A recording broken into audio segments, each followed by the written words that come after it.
प्यारे बच्चों, good morning. आज हम इस सेशन की पहली अकाउंटेंसी की क्लास शुरू करने जा रहे हैं और ये पहला मौका है जबकि हमारा फेस टू फेस इंटरेक्शन नहीं हो रहा है क्लास के साथ।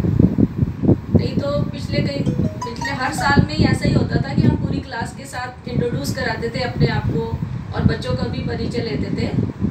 आज मैं आपका हर बच्चे का पर्सनली इंट्रोडक्शन नहीं ले सकती, लेकिन मैं अपना परिचय देती हूँ। सबसे पहले मेरा नाम रजनी शर्मा है और मैं दुर्गावती हेमराज विद्या मंदिर में पिछले 14 साल से पढ़ा रही हूँ और मैं अकाउंटेंसी और बिजनेस स्टडीज़ विषय लेती हूँ। मैं आपको अकाउंटेंसी पढ़ाऊँगी।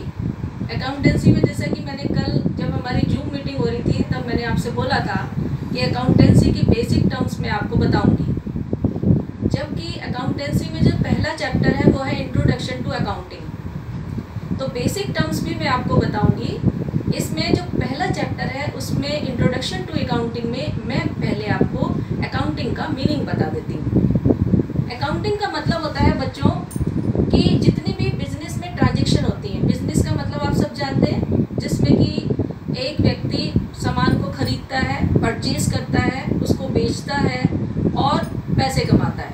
अब किसी भी व्यक्ति को, किसी भी बिजनेसमैन को सामान खरीदने के लिए भी पैसा चाहिए और जब वो बेचता है तो पैसा उसको मिलता है। इसी दौरान बिजनेस में उसे बहुत सारे खर्चे भी करने पड़ते हैं, मगर ये सारा जो भी लेन देन है उसको हम ट्रांजैक्शन वर्ड कहते हैं इंग्लिश में और हिंदी में लेन देन कहते हैं। तो ये जितना भी लेन देन होता है मॉनिटरी फॉर्म में, पैसे की फॉर्म में, उस सबको बिजनेसमैन को रिकॉर्ड करना होता है, उस सबको लिखना होता है अपने बही खातों में, बुक्स ऑफ अकाउंट्स में। तो जो अकाउंटिंग टर्म है वो अकाउंटेंसी का एक पार्ट है। अकाउंटेंसी एक बहुत बड़ा विषय है, उसका एक पार्ट है अकाउंटिंग, जिसमें हम जितने भी बिजनेस की ट्रांजेक्शन्स जिन्हें हम पैसे में माप सकते हैं, मेज़र कर सकते हैं, उन सबको सबसे पहले आइडेंटिफाई किया जाता है कि बिजनेस की ट्रांजेक्शन है या हमारी पर्सनल ट्रांजेक्शन है। बिजनेस की ट्रांजेक्शन है तो उसे रिकॉर्ड किया जाता है। इसके बाद उन्हीं ट्रांजेक्शन्स को पैसे की टर्म में, फाइनेंशियल टर्म में मापा जाता है कि ये जो लेन देन हुआ कितने पैसे का हुआ। फिर उसके बाद रिकॉर्ड किया जाता है बुक्स ऑफ अकाउंट में। रिकॉर्डिंग का मतलब है उसकी एंट्रीज बनाई जाती है, उसके बारे में लिखा जाता है। फिर उन्हें क्लासीफाई किया जाता है। जो भी ट्रांजेक्शन्स हैं वो एक तरह की ट्रांजेक्शन्स को एक ही श्रेणी में रखा जाता है। जैसे परचेज किया है तो हम सबको अलग अलग नहीं लिखेंगे, परचेज परचेज परचेज परचेज, ऐसे नहीं लिखेंगे। 2 परचेजेस यानी टोटल जितनी हमने परचेज की वो एक श्रेणी में लिखेंगे, टोटल जितनी हमने सेल्स की वो दूसरी क्लासीफाई करेंगे, उसे दूसरी श्रेणी में रखेंगे।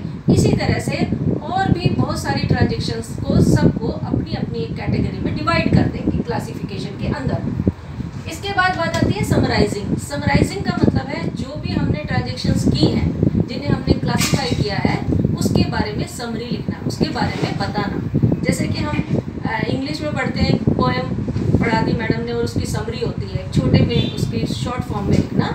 इसी तरह से बिजनेस की जो ट्रांजेक्शन्स होती हैं उनकी भी समरी बनाई जाती है, ताकि ये पता किया जाए कि उन ट्रांजेक्शन्स में हमारा कितना प्रॉफिट हुआ, कितना लॉस हुआ, कितना हमने खरीदा, कितना बेचा, क्या क्या खर्चे हुए। तो उन सब चीज़ों की समरी बनाई जाती है। इसके बाद जब सब कुछ हो जाता है तो एनालाइजिंग एंड इंटरप्रिटेशन किया जाता है। एनालाइजिंग एंड इंटरप्रिटेशन का मतलब होता है जितने भी बिजनेस की ट्रांजेक्शन्स हैं उनको वेरीफाई किया जाता है, चेक किया जाता है। जो हमारे चार्टर्ड अकाउंटेंट्स होते हैं जो कि वेरीफाई करते हैं हमारी बुक्स ऑफ अकाउंट की को जो बिजनेस में होती हैं, तो वो उसको चेक करते हैं और उसके बारे में डिस्कशन करते हैं।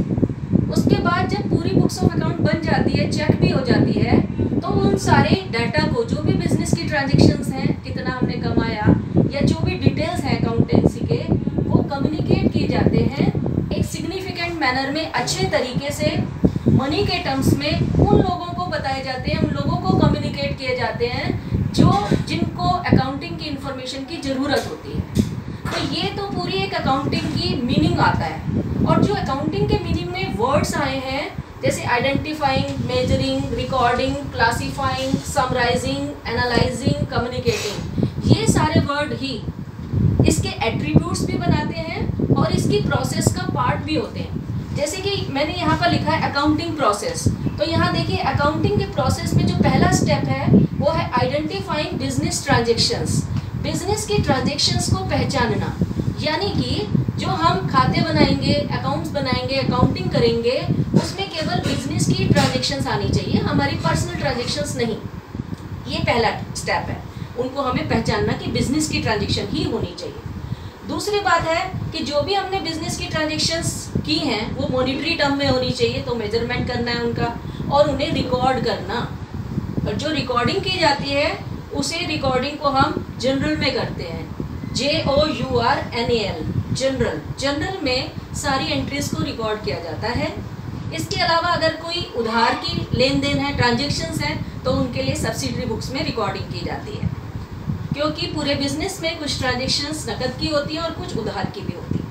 इसके बाद जब हम रिकॉर्डिंग कर लेते हैं हर ट्रांजेक्शन्स को, तो उन्हें क्लासीफाई करते हैं, बिजनेस ट्रांजेक्शन्स को क्लासीफाई करते हैं, यानी कि एक ही तरह की ट्रांजेक्शन के लिए एक अकाउंट बनता है जिन्हें लेजर कहते हैं। लेजर, हर चीज़ का अलग अलग अकाउंट बनाना, खाता बनाना।